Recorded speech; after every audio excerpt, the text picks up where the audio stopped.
দর্শক, আমাদের একজন সাহসী নারী নাসিমা বেগম। আপনারা জানেন যে ইতিমধ্যে ড্রাগন চাষী হিসেবে যিনি পরিচিতি পেয়েছেন, অনেক সাংবাদিক এখানে এসেছেন, সরকারের উচ্চ পর্যায়ের অনেক ব্যক্তিবর্গ এসেছেন, প্রচুর পরিমাণ সফলতা উনি পেয়েছেন। তবে এখন বলবেন যে তাহলে এত প্রচার হলে এখন আবার কেন? যে আসলে উনি আমরা নতুন একটা আঙ্গিকে উনি ড্রাগন চাষ শুরু করেছেন, যে লাইটিং ব্যবস্থা করে। তো আসুন, উনি কিভাবে ড্রাগন বাগান এখন নতুন আঙ্গিকে শুরু করেছেন, এই বিষয়ে একটু ওনার অভিজ্ঞতা নেই। নাসিমা আপা, দেখলাম যে মাশাআল্লাহ এখন তো এই ড্রাগনের ফল থাকার কথা না, কিন্তু আপনার গাছে দেখলাম যে যে প্রচুর পরিমাণ ফল মাশাআল্লাহ এখানে আছে। তো এটা কিভাবে করলেন?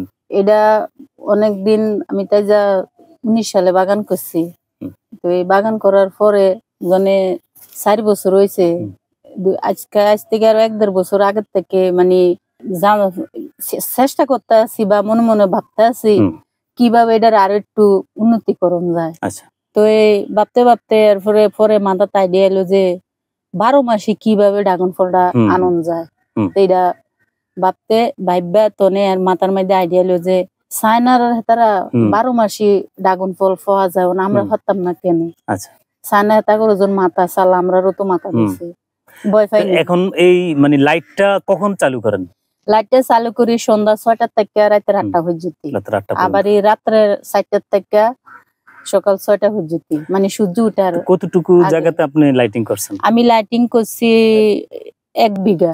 এই যে ফল দেখছি, বিক্রি করা শুরু করেছেন? হ্যাঁ, বিক্রি আমি রমজানের থেকে আমি বিক্রি করতে আছি। কত টাকা করে কেজি বিক্রি করেন? কেজি আমি 700-450 টাকা করে পাইকারি দিতে আছি। আলহামদুলিল্লাহ। এই পর্যন্ত ধরেন কত টাকার ফল বিক্রি করছেন আনুমানিক? এই পর্যন্ত আমার প্রায় 1.5 লক্ষ টাকার ফল বিক্রি হয়ে গেছে। মাশাআল্লাহ। নাসিমা আপা, আপনি কি এই ড্রাগন বাগানে, আমরা জানি যে অন্যান্য ফসলও করা যায়, আদা করা যাবে বা বিভিন্ন সবজি করা যায়, তো এই ধরনের করার কি কোনো পরিকল্পনা আপনার আছে?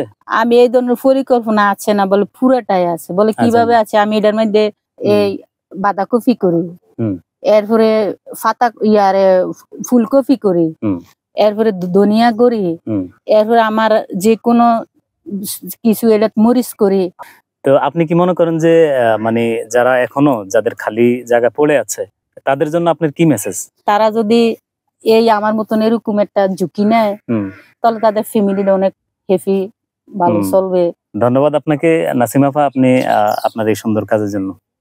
আচ্ছা, আপনাকে ধন্যবাদ। জি দর্শক, আমরা কথা বলবো এই ব্লকে যিনি দায়িত্বে আছেন, উপসহকারী কৃষি কর্মকর্তা সুলতান আহমেদ। কেমন আছেন? আলহামদুলিল্লাহ, ভালো আছেন। আপনি কেমন আছেন? আমি আপনার কাছে জানবো যে আপনার এই ব্লকে বিভিন্ন ফসল হয়, তাদেরকে আপনি কিভাবে পরামর্শ বা কিভাবে তাদেরকে সহযোগিতা করে যাচ্ছেন, এই বিষয়ে কি একটু বলবেন? ধন্যবাদ আপনাকে। আসলে কিন্তু গতানুগতিক যে ফল চাষাবাদ বা সবজি চাষাবাদ, ধান চাষাবাদ সবকিছুই হয়, কিন্তু মৌসুম বহির্ভূত যদি কোনো ফল, ধান বা সবজি যদি আমরা উৎপাদন করতে পারি, তাহলে তার বাজার মূল্যটা অনেক বেশি পাওয়া যায়। আচ্ছা। তবে এখানে যে বাগানটা দেখতে পাচ্ছেন, নাসিমা বেগমের বাগানটা, এটা কিন্তু চায়না পদ্ধতিতে করা। পাশে আর একটা বাগান, এটা কিন্তু ওই যে মাদা পদ্ধতিতে করা, এটা কিন্তু চায়না পদ্ধতিতে করা। তো চায়না পদ্ধতিতে করার পরে ওনার যে চিন্তা চেতনা বা আমাদের যে চিন্তা চেতনা ছিল যে মৌসুম ব্যতীত কিভাবে সারা বছর ফলটা উৎপাদন করা যায় বা পাওয়া যায়, তার উপরে আমরা কিন্তু বিভিন্ন ধরনের পরামর্শ এবং ইয়ে থেকে আমরা পেয়ে থাকি। এখানে যে ড্রাগন ফলটা মূলত দীর্ঘ সময়ের যে সূর্যের আলো হয়, ওই সময় কিন্তু ড্রাগন ফলটা বেশি উৎপাদিত হয়। তবে আমাদের কিন্তু এই যে বিশেষ করে আমাদের নভেম্বর, ডিসেম্বর, জানুয়ারি, ফেব্রুয়ারি, এইগুলা কিন্তু আমাদের দিনের দৈর্ঘ্য স্বল্পতার কারণে কিন্তু ওই সময় কিন্তু আমাদের এখানে কিন্তু এই ড্রাগন ফলে কিন্তু ফুলটা আসে না। তবে আমরা কিন্তু বিভিন্ন ইয়ে থেকে আমরা যে জিনিসটা দেখতে পাচ্ছি যে আসলে কিন্তু যদি সূর্যের আলোর পরিবর্তে যদি আলোর ব্যবস্থা করতে পারি, তাহলে কিন্তু আমাদের যে পরিমাণে ড্রাগন গাছে যে ফুল আসার কথা, ওই রকম কিন্তু যথেষ্ট পরিমাণ ফুল আসবে বলে আমরা কিন্তু আশাবাদী।